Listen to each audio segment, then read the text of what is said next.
Oli pimeä ilta, kun Rosa oli kävelemässä kotiin tallilta, kun hän oli tehnyt iltatallin.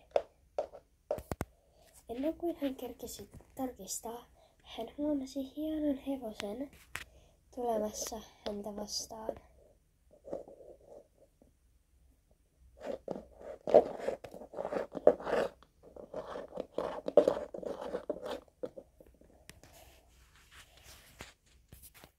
Hän päätti heittää lasson.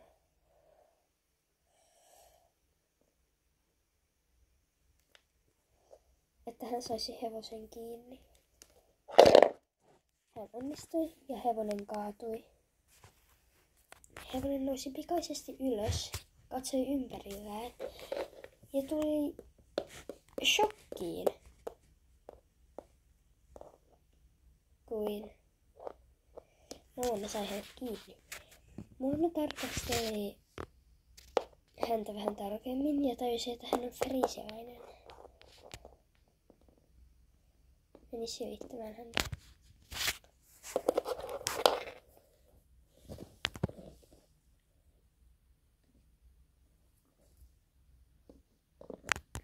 Oi ihannes, nyt sä oot mun. Moona otti friisiläisen ja lähti kävelemään kotiin. Hän mietti, kuinka vaikeaa se voisi olla talluttaa villi friisiläinen kotiin. Hän ei tajunnut, kuinka vaikeaa se olisi.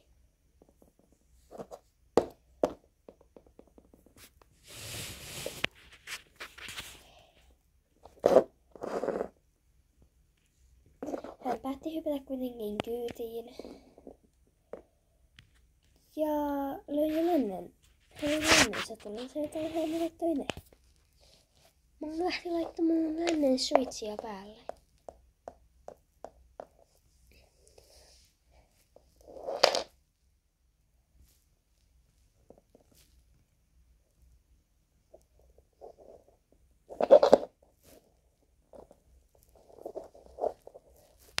Hän tajusi, että se oli jo tottunut suitsiin. Ja hän alkoi miettimään, mitä tämä voi olla. Ehkä se on vaan kairannut jostain. Mutta kun lännen suitset ovat ihan erilaiset kuin normi-suitset, niin se ei voi olla tämän karannut. Se on karannut lännen tallilta. Ja niitä ei kauheasti ole. Näillä mailla on yksi lännentä. Hän meni laittamaan satulan päälle.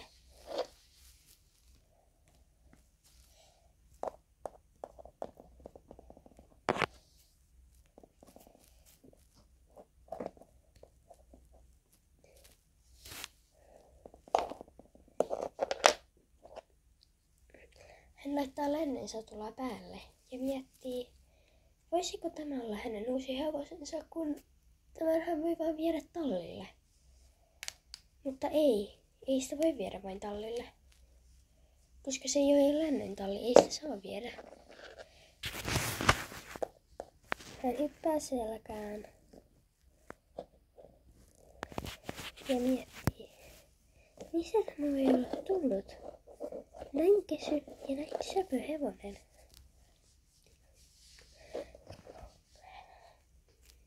Hän ottaa lasson hänen ympärillänsä takaisin kotiin ja hän lähtee.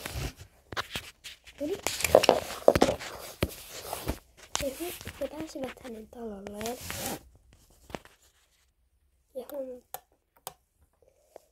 ja huomaa, että äiti on siellä odottamassa heitä.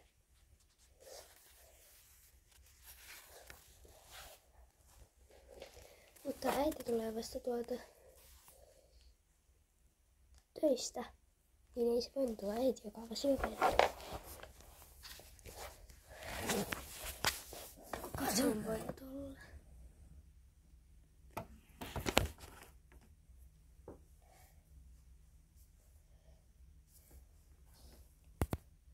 Rosa vie nopeasti hevosen tallille vähäksi aikaa johonkin tarhaan, kun hän miettii, kenen hevonen tämä voisi olla. Mutta hän soitti kaikille talleille, joita täällä oli, mutta ei ollut kenenkään heidän hevonen. Hän jäti suitset kuitenkin päähän.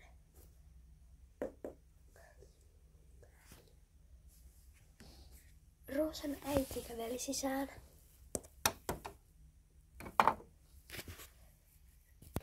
Roosa tuli kuitenkin nopeasti perässä kotiin. Hän avaa oven.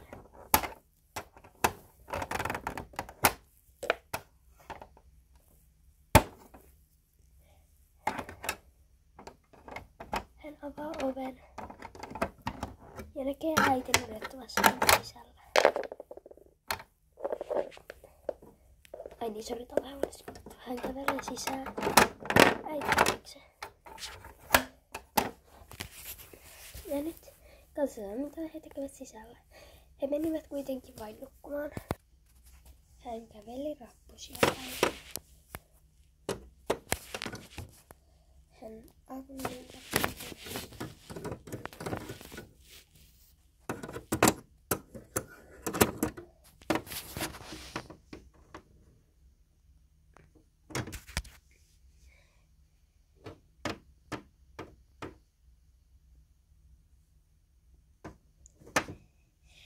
Hyvää yötä.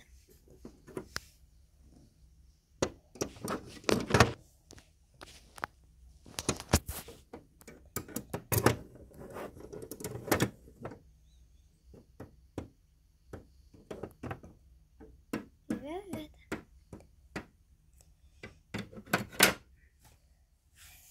Nähdään. Laitoin kalat pois.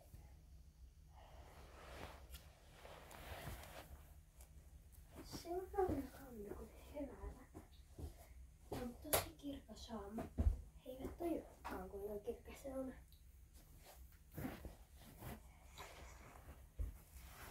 Joten he jatkavat päivää niin kuin normaalisti jatkaisivat.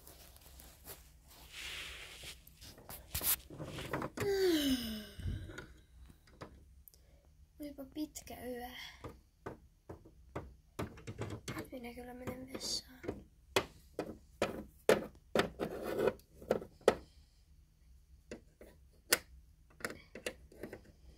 Että vessarauha, kiitos. Ettina heräsi.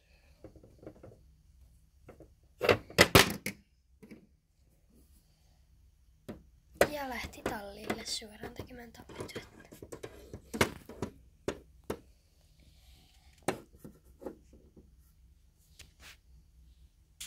Joten Noona pääsi vessasta kuitenkin ja veti vessaan.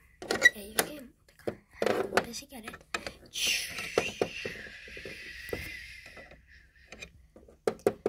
Ja lähti tallille.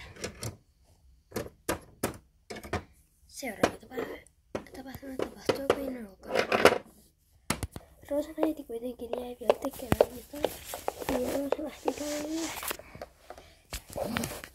Hän päätti antaa Friisalle nimeksi Frida. Hän meni avaamaan tarhan ovet, kaikki tarhojen ovet, että hän saa kaikki hevoset kuitenkin ulos.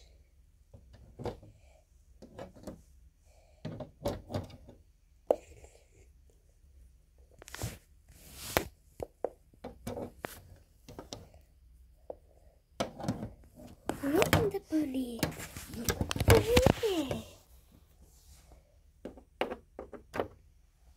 No niin, ekana päästetään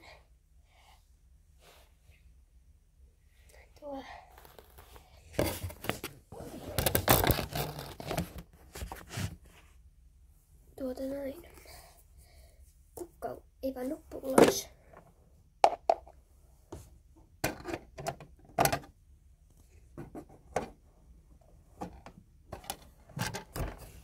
Nuppu lähtee suoraan ulos.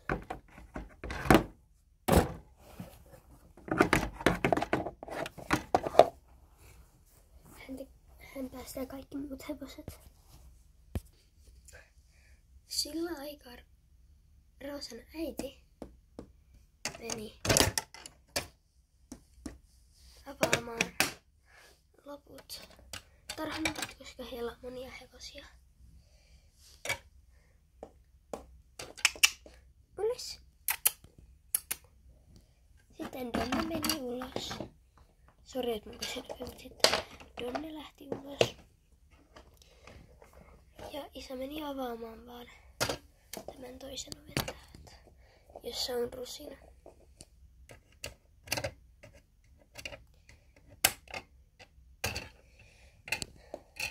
Rusina!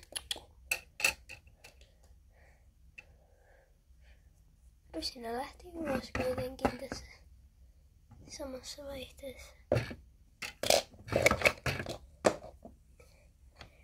Sitten